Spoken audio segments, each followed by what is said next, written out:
बारिश में गरीब परिवार ने खाया जादुई खाना। अरे श्रुति बहू, जा गर्मा गर्म एक रोटी और तो लाना। बहू आते हुए सलाद भी ले आना, खत्म हो गया है। ये लीजिए माँ जी, आपके लिए सलाद और पिताजी आपके लिए गर्मा गर्म रोटी। भाभी अब आप भी खाना खा लो। पूरा परिवार साथ में बैठकर खाना खाने लगता है कि तभी घर की छोटी बहू साक्षी गुस्से से तिलमिलाती हुई सबके पास आती है। और कितना खाओगे? ठूस ठूस कर पेट नहीं भरता क्या तुम लोगों का? साक्षी बहू, ये क्या तमीज है बात करने की?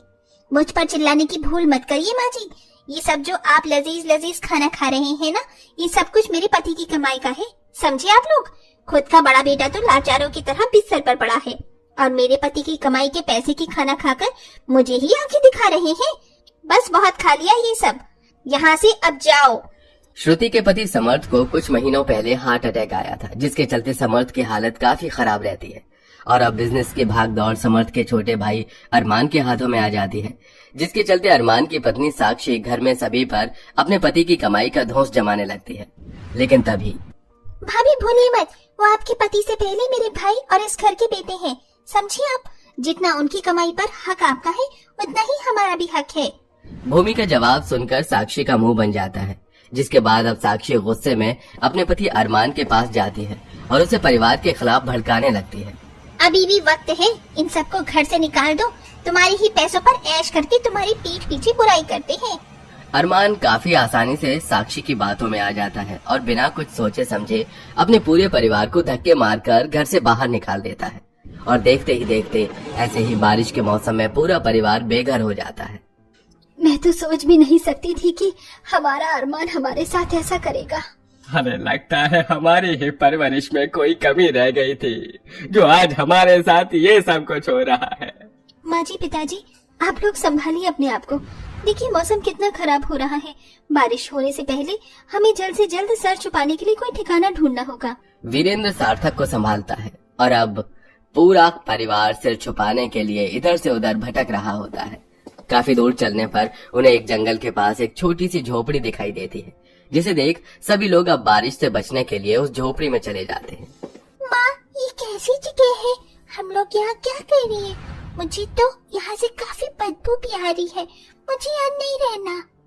परी बेटा, समझने की कोशिश करो। अब यही हमारा घर है, जब तक सब कुछ ठीक नहीं हो जाता हमें यहीं पर रहना होगा। श्रुति और भूमि घर के कोने में पड़ी छोटी सी झाड़ू से पूरे घर की सफाई कर देते हैं और चटाई बिछाकर अब खाली पेट सो जाते हैं और ऐसे ही अगला दिन शुरू हो जाता है। माँ, बहुत भूख लग रही है, कुछ खाने के लिए बना दो ना। भूख तो मुझे भी लग रही है, लेकिन हमारे पास तो खाने के लिए कुछ भी नहीं है और न ही पैसे हैं। भूमि, तुम घर में सबका ख्याल रखना, मैं जब तक कुछ खाने का इंतजाम करती हूँ। पैसे न होने की वजह से श्रुति कई लोगों से खाने की मदद मांगती है, लेकिन कोई भी श्रुति की मदद नहीं करता, जिसके चलते श्रुति एक ढाबे पर जाती है। मालिक, भगवान के लिए मेरी कुछ मदद कर दो, मेरा परिवार भूखा है। अरे मेरे ढाबे पर तो तुम्हारे लायक कोई काम भी नहीं है। एक काम करो, तुम ये टेबल कुर्सी साफ कर दो, इसके बदले में तुम्हें 20 रुपए दूंगा। इतने बड़े घर की बहू होने के बावजूद भी श्रुति को अपने परिवार का पेट भरने के लिए ढाबे पर टेबल और कुर्सी साफ करनी पड़ती है, जिसके उसे 20 रुपए मिलते हैं और अब वो 20 रुपए की 4 रोटियां खरीद कर घर ले जाती है और उन चारों रोटियों को ही पूरा परिवार मिल बांट कर खिलाती है। आज तो मेरी परिवार ने जैसे तैसे कर खाना खा लिया, लेकिन कल क्या होगा? जल्द से जल्द मुझे कहीं काम ढूंढना होगा, वरना मेरा परिवार तो भूखा मर जाएगा। अगले दिन होते ही श्रुति काम की तलाश में निकल जाती है और उसे बड़े से बंगले में काम मिल जाता है। रोज के मिलने वाले 50 रुपए से श्रुति का परिवार अपना पेट भर लेता है। इस बारिश ने तो नाक में दम करके रख दिया है, जब देखो छत से पानी टपकता रहता है। भूमि, बस थोड़े वक्त की और बात है। जैसे ही मेरे पास थोड़े पैसे जमा हो जाएंगे तो मैं तुम सब लोगों के लिए एक अच्छा किराए का मकान ले लूंगी।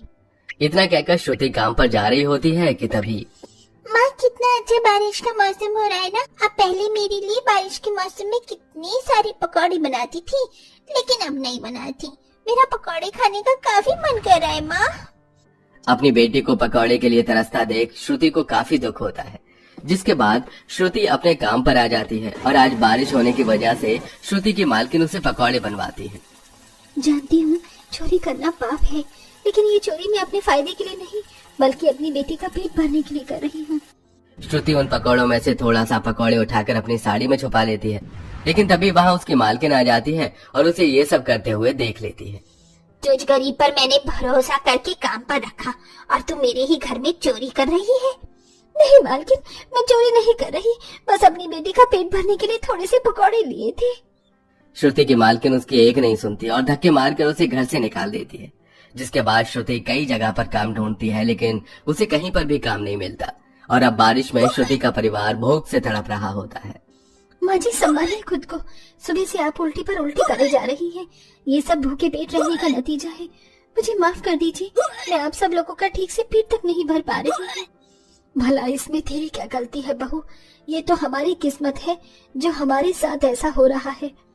अपने परिवार का पेट भरने के लिए श्रुति इधर से उधर भटकती है, लेकिन कहीं पर भी उसे कोई मदद नहीं मिलती, जिसके चलते श्रुति अब एक दुकान के पास जाती है, जहां पर दुकान वाला गर्मा गर्म समोसे तल रहा था, जिसे देख अब श्रुति थाली में से कुछ समोसे उठाकर भागने लगती है। अरे भाई पकड़ो उसे, अरे कोई पकड़ो, चोर, अरे चोर चोर समोसे चुरा कर भाग रही है। श्रुति सभी लोगों से बचते बचाते जल्दी से अपने घर में आ जाती है और पूरा परिवार जैसे ही समोसे खाने वाला होता है कि तभी अचानक उनके घर में एक बहुत बूढ़ी औरत आती है। कुछ खाने के लिए मिल सकता है क्या? मुझे बुढ़िया ने 4 दिनों से कुछ भी नहीं खाया है। उस बूढ़ी औरत की ऐसी हालत देख सभी लोग अपने हिस्से के समोसे उसे दे देते हैं। वो बूढ़ी औरत आराम से उनके घर में बैठकर समोसे खाती है। तुमने इस बुढ़िया का पेट भरा है, भगवान कभी तुम्हारा पेट खाली नहीं रखेगा। इतना कहकर वो बूढ़ी औरत वहाँ से चली जाती है, जिसके बाद अब पूरा परिवार पानी पीकर ही सो जाते। लोग अपने घरों के बाहर जो गायों के लिए रोटी रखते हैं, श्रुति उन रोटी को चुपके से उठाकर ले आती है और चूल्हे पर सेक कर घर में रखी हुई मिर्ची को सिल पर पीसने लगती है। तभी छत से टपक रहा पानी उन रोटियों पर पड़ता है, जिसे देख श्रुति उन रोटियों को उठाकर उस जगह दूसरी जगह रख देती है, जहाँ उस बूढ़ी औरत ने बैठकर खाना खाया था। तभी अचानक वो सूखी रोटियां देखते ही देखते बटर नान के तौर पर बदल जाती हैं, जिसे देखकर ये क्या हुआ? मैंने तो यहाँ पर ये सूखी रोटियां रखी थी, लेकिन ये नान में कैसे बदल गई? इतना कहकर श्रुति जैसे ही उसी जगह पर अब पिसी हुई मिर्च को रखती है तो वो भी पालक पनीर में बदल जाती है। ये सब देख घर में सभी लोग काफी हैरान हो जाते हैं। भाभी, ये तो बिल्कुल किसी जादू की तरह हो रहा है। ऐसा लग रहा है जैसे हम जो भी कुछ खाना चाहेंगे वो हमें मिल जाएगा। अब सच कह रही हो बुआ? फिर तो मुझे मेरा मनपसंद बर्गर और पिज्जा भी मिलेगा। परी जैसे ही बर्गर और पिज्जा का नाम लेती है तो उस जगह पर अचानक बर्गर पिज्जा आ जाता है, जिसे देख पूरा परिवार काफी खुश होता है और अब अपनी मनपसंद चीज मांगने लगता है। मेरा तो गाजर का हलवा खाने का काफी मन कर रहा है। और मेरा खिचड़ी।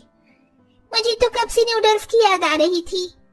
वीरेंद्र विमला भूमि के इतना बोलते ही उनकी कही हुई चीज उनके सामने आ जाती है, जिसे देखकर पूरा परिवार न जाने कितने दिनों बाद पेट भरकर खाना खाता है। लगता है ये भगवान का कोई चमत्कार है जो आज हम सबके साथ हो रहा है। ऐसा लग रहा है कि इस जमीन के नीचे भगवान का वास है, इसलिए तो हमारी मांगने पर हर चीज यहाँ से हमें मिल रही है। पूरा परिवार अपनी मनपसंद की चीज उस जगह से मांगता है कि तभी जमीन के अंदर से एक सुनहरी रोशनी निकलती है और देखते ही देखते उन सबके सामने माँ अन्नपूर्णा साक्षात प्रकट हो जाती है, जिसे देख पूरा परिवार उनके सामने हाथ जोड़ लेता है।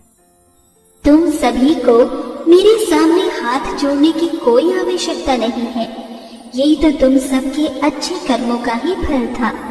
उस दिन तुमने जिस बुढ़िया औरत को खाना खिलाकर अपना पेट खाली रखा था, वो बूढ़ी औरत कोई और नहीं, मैं ही थी। मैं इसी जगह पर बैठी थी, इसीलिए ये जगह अब एक जादुई जगह हो चुकी है। तुम जब भी इस जगह से कोई भी खाने की चीज मांगोगे तो वो तुम्हें मिल जाएगा। इतना कहकर माँ अन्नपूर्णा उन सभी को आशीर्वाद देकर वहाँ से चली जाती हैं, जिसके बाद मैं सोच रही थी क्यों ना अब हम अपनी तरह ही उन लोगों की मदद करें जो भूखे पेट सड़कों पर ही अपना दम तोड़ देते हैं। हम लोग उन लोगों को मुफ्त में खाना खिलाएंगे और साथ ही इसी जादुई खाने से हम अपनी किस्मत को भी बदलेंगे। जहाँ पूरा परिवार मिलकर उस जादुई जगह से तरह तरह की जादुई खाने मांगता है और उन्हें बेचकर काफी अच्छे पैसे कमाता है।